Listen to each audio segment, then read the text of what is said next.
সুপ্রভাত, কেমন আছেন সবাই? কোয়েলিস সন্স ডেইলি ব্লগের নতুন একটি ভিডিওতে সবাইকে স্বাগত জানাই। আজ রবিবার, ঘড়িতে এখন বাজে এই 8:30টার মতো। তো এখন থেকেই আমার ভিডিওটা শুরু করছি।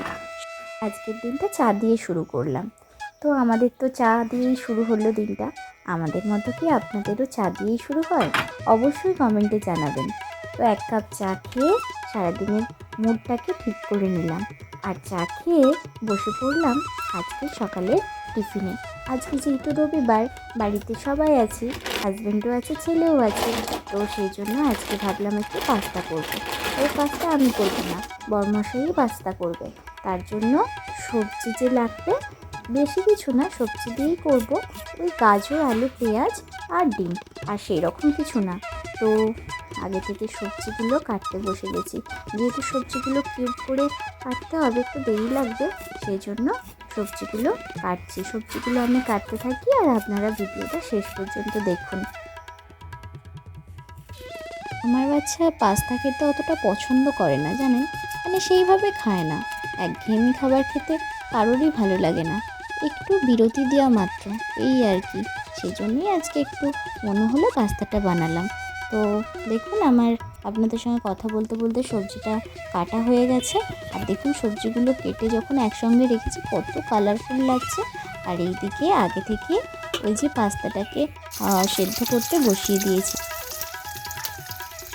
যে বরমশাই চলে এসেছে পাস্তা বানাতে, আর সেই সুযোগে আমাদের কীভাবে পাস্তা হচ্ছে সেটাও একটু আপনাদের সঙ্গে শেয়ার করছি। প্রথমে কড়াইয়ে ভালো করে তেল গরম করে আর ডিমগুলো ফাটিয়ে ভেজে নেওয়া হচ্ছে। এদিকে দেখুন, ডিমগুলো কড়াই দিচ্ছে আর একটু অল্প নুন দিয়ে ডিমগুলোকে ভালো করে ভেজে নিতে হবে। প্রথমে দেখুন একটু নুন দিচ্ছে, দিয়ে আর ভালো করে ভাজবে। জানেন, আমরা যখন ছোট্টবেলায় মায়েরা ডিম ভাজতো তখন কী করতাম, ডিম ভেজে যখন রাখতো তার পিছন দিক দিয়ে এসে একটা একটা করে ডিম ভাজা খেয়ে খেয়ে চলে যেতাম। জানেন, ঠিক আমার বাচ্চাটাও হয়েছে। এই যে ডিম ভেজে রেখেছি আর ও এসে আমাকে চাইছে, মা একটু ডিম দাও না, একটু দিলে হবে না, ওর বারবার এসে একটু একটু করে ডিম দিতে হবে। বেশ ভালোও লাগে, জানেন, ঠিক আমাদের সেই ছোট্টবেলাটার কথা মনে পড়ে যায়।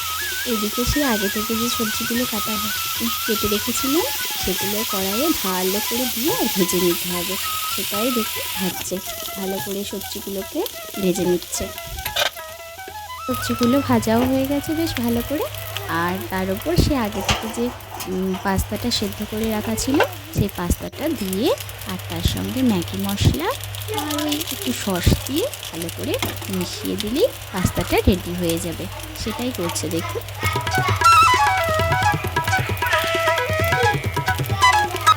অনেকের মুখেই শুনেছি দুধ দিয়েও নাকি পাস্তা করে খেতে বেশ ভালো লাগে, তবে ওইভাবে পাস্তা করে এখনও খাইনি, আমাদের এইভাবেই করা হয়। যাই হোক, এদিকে পাস্তা রেডি আর ছেলে বসে পড়েছে।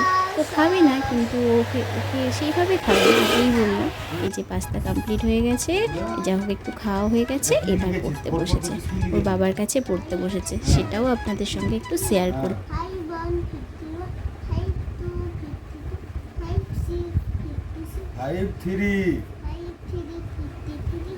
আজকের ভিডিওটা এখানেই শেষ করছি। যদি ভালো লাগে অবশ্যই লাইক, কমেন্ট, শেয়ার করবেন, সাবস্ক্রাইব করতে ভুলবেন না। টাটা।